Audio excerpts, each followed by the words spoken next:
तो last episode में हमने देखा था कि साओचन कैंग रिलम के एम्प्रेस से मिलने के लिए जा रहा था और फिर साओचन एक बहुत ही बड़े झरने के पास पहुंचते हुए कहता है कि देखो हम लोग आ गए। और अब साओचन अपने पावर की हेल्प से उस झरने के आर पार चला जाता है और सक्सेसफुली दूसरी तरफ पहुंच भी जाता है। और अब हम सामने कैंग रिलम के एम्प्रेस का रेसिडेंट देखते हैं और उसे देखता हुआ साओचन आगे बढ़ ही रहा होता है कि तभी उसे एक आवाज सुनाई देती है जो कि कह रही होती है कि आखिरकार तुम लोग हो कौन और यहाँ पर आए कैसे। और तभी हम देखते हैं कि साओचन के सामने एक बहुत ही बड़ी एनर्जी जनरेट होने लगती है और वो एनर्जी और कोई नहीं बल्कि कैंग रिलम की एम्प्रेस होती है। और फिर वो बहुत ही गुस्से में कहती है कि मैंने पूछा कि तुम लोग यहाँ पर कैसे और क्यों आए। तब साओचन बिना कुछ के हेवनली डेजर्ट फिस्ट के फर्स्ट फॉर्म का यूज कर देता है और अब इस मूव को देख के वो एम्प्रेस थोड़ा शॉक तो होती है, लेकिन फिर वो अपने एक मूव से उस अटैक को रोक लेती है। और अब जैसे हेवनली डेजर्ट फिस्ट का फर्स्ट मूव डिस्ट्रॉय हो जाता है, साओचन तुरंत सेकंड मूव का भी यूज कर देता है और अब वो लेडी भी अपनी फुल पोटेंशियल में आते हुए उस अटैक को भी रोक देती है। और अब सेकंड मूव को भी डिस्ट्रॉय करने के बाद वो लेडी पूछती है कि कौन हो तुम। तब साओचन बिना कुछ के थर्ड मूव का भी यूज कर देता है और अब ये देखने के बाद वो लेडी कहती है कि आखिर ये कैसे पॉसिबल है। और फिर वो बहुत ही मुश्किल से उस थर्ड मूव को भी रोकने की कोशिश करने लगती है। और अब वो लेडी साओचन से पूछती है कि आखिरकार तुम्हें समोनिंग आर्ट के सारे मूव कैसे आते हैं। तब साओचन कहता है कि क्या तुमने मुझे अभी तक नहीं पहचाना। तब वो लेडी कहती है कि सच सच बताओ तुम कौन हो। तब साओचन कहता है कि मेरे ख्याल से मैंने तुम्हें पहले इनफ टाइम डिफीट नहीं किया है और इसीलिए मेरे ख्याल से तुम मेरे फाइट करने के तरीके को भूल रही हो। और अब ये सुनने के बाद वो एम्प्रेस बहुत ही ज्यादा खुश होते हुए पूछती है कि क्या तुम, जिस पर साओचन कहता है कि यस फिजिकल सुप्रीम लॉर्ड। और अब इतना सुनते ही वो लेडी सीधे साओचन से जाके चिपक जाती है और फिर वो साओचन से कहती है कि मुझे यकीन था कि तुम अभी तक नहीं मरे थे। और ये कहकर वो साओचन को बहुत ही टाइटली हग करने लगती है। और अब साओचन कहता है कि हाँ मैं अभी तक नहीं मरा हूँ, लेकिन जिस तरह से तुमने मुझे जकड़ा है उसे देखकर तो ऐसा ही लग रहा है कि मैं अभी के अभी दम घुटने से ही मर जाऊंगा।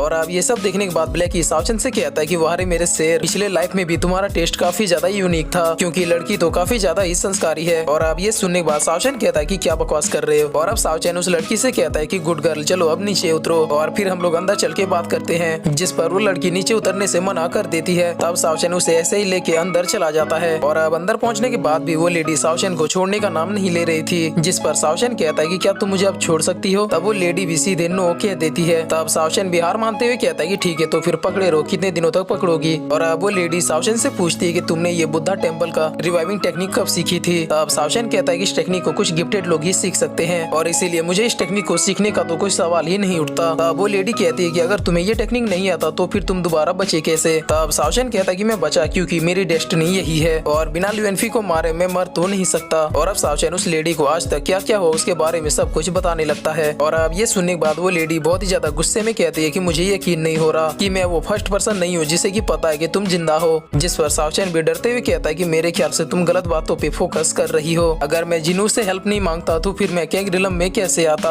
और अब वो लेडी कहती है कि साओचन अगर ल्यूएनफी को पता चल गया कि तुम जिंदा हो तो फिर वो स्काई के ग्रेट एम्परर्स को भेज सकता है तुम्हें मारने के लिए। तब साओचन कहता है कि तुम टेंशन मत लो, मैंने सारी चीजों के लिए प्रिपरेशन कर लिया है और मुझे बस डिवाइन रिलम के एम्परर से टक्कर दे सकते हैं और उसके अलावा तो बाकी सब मेरे सामने यूजलेस है। और अब वो लेडी बहुत ही ज्यादा खुश होते हुए कहती है कि साओचन क्या तुम सुप्रीम रिलम में जाने तक मेरे साथ यहीं पे ट्रेनिंग करना चाहोगे। तब साओचन कहता है कि कैंगलैंग अगर मुझे सुप्रीम रिलम के दबाव को सहना है तो मुझे एक एक करके सारे अपर रिलम से गुजरते हुए जाना होगा और इसीलिए मैं यहाँ पे कैंगियन रिलम में नहीं रुक सकता। और फिर साओचन कहता है कि लेकिन तुम चिंता मत करो, मैं यहाँ पर आज तुमसे इसलिए मिलने आया हूँ क्योंकि मुझे तुमसे बहुत ही जरूरी बात करनी है। जिस पर कैंगलैंग पूछती है कि हाँ बताओ वो जरूरी बात क्या है। तब साओचन थोड़ा अटकते हुए कहता है कि मुझे तुम्हारा डिस्ट्रक्टिव बीट चाहिए और मैं प्रॉमिस करता हूँ कि इसे मैं बहुत ही जल्द लौटा दूंगा। और अब ये सुनने के बाद कैंगलैंग कहते हैं कि इसमें कोई बड़ी बात नहीं है, तुम्हें ये मुझसे मांगने के लिए इतना संकोच नहीं करना चाहिए। और इतना कहते हैं कैंगलैंग अपना विनाशकारी बीट को निकालने लगती है और फिर उसे साओचन को दे देती है। और अब साओचन भी उसके लिए उसे थैंक यू कहता है, जिस पर कैंगलैंग कहते हैं कि हम दोनों फैमिली है और तुम्हें मुझसे कभी भी थैंक यू कहने की कोई भी जरूरत नहीं है। और अब ये सुनने के बाद ब्लैकी साओचन से कहता है कि साओचन क्या ये पिछली लाइफ में तुम्हारी बाल वधू थी। जिस पर साओचन भी खांसते हुए कहता है कि ब्लैकी चुप हो जाओ, हम लोग इसके बारे में बाद में बात करेंगे। और अब साओचन थोड़ा डरते हुए कहता है कि कैंगलैंग चूंकि मैं जो काम करने के लिए आया था वो काम हो चुका है तो मेरे ख्याल से अब मुझे यहाँ से निकलना चाहिए और जब मेरा रिवेंज कंप्लीट हो जाएगा तो फिर मैं यहाँ पर तुमसे मिलने आ जाऊंगा। जिस पर कैंगलैंग भी कहते हैं कि हाँ तुम्हें जितना टाइम चाहिए तुम उतना टाइम ले सकते हो, लेकिन पहले तुम्हें मुझसे यहाँ पर अभी शादी करनी होगी। और अब ये सुनने के बाद ब्लैकी कहता है कि ओ माय गॉड साओचन तुम्हारी पसंद का तो जवाब नहीं। और अब ये सुनने के बाद साओचन कहता है कि इसे अभी भी वो प्रॉमिस याद है। और अब सीन चेंज होता है और हम ल्यूएनफी और स्नो गर्ल को देखते हैं। और अब ल्यूएनफी कहता है कि आज तुम जान जाओगी कि आखिरकार मैंने ये सब कुछ क्यों किया।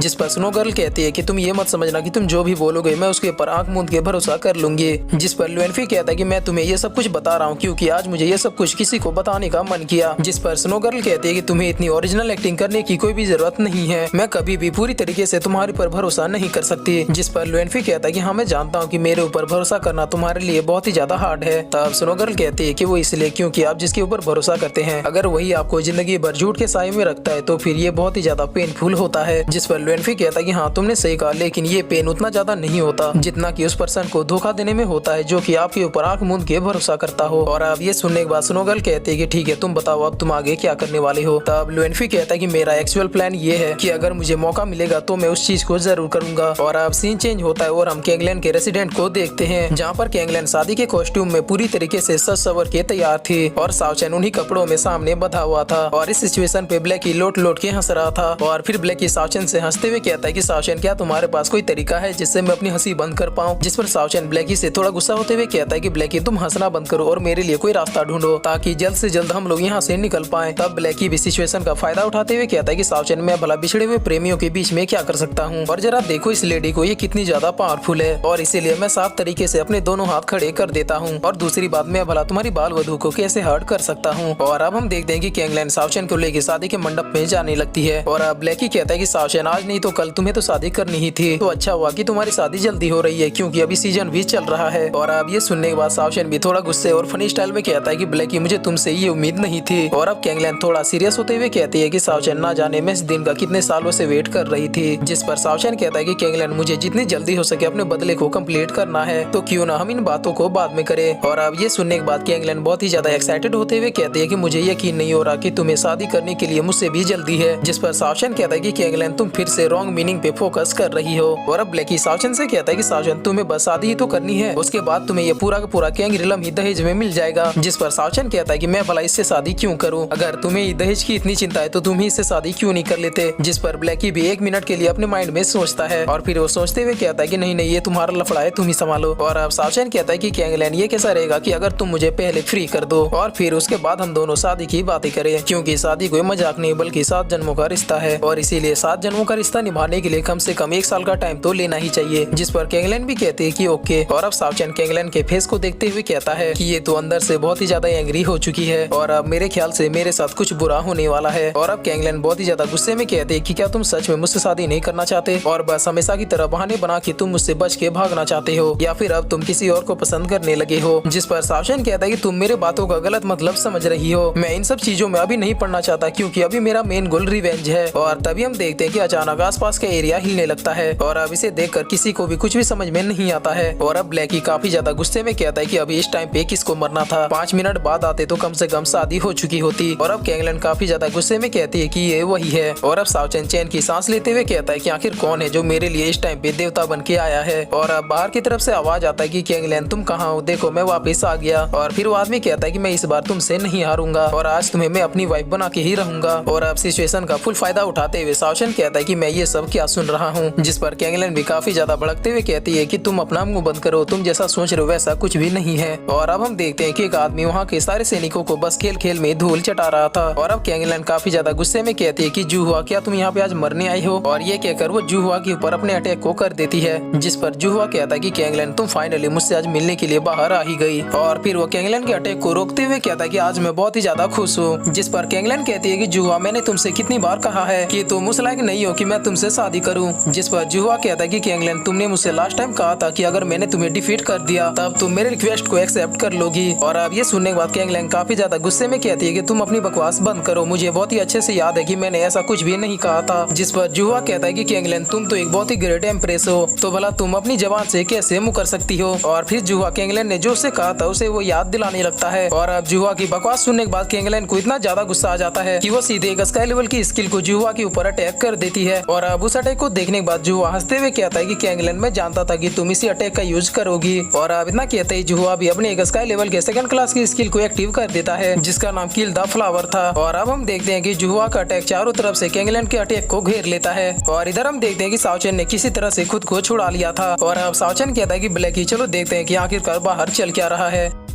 और फिर इसी के साथ ये एपिसोड यहीं पे खत्म होता है।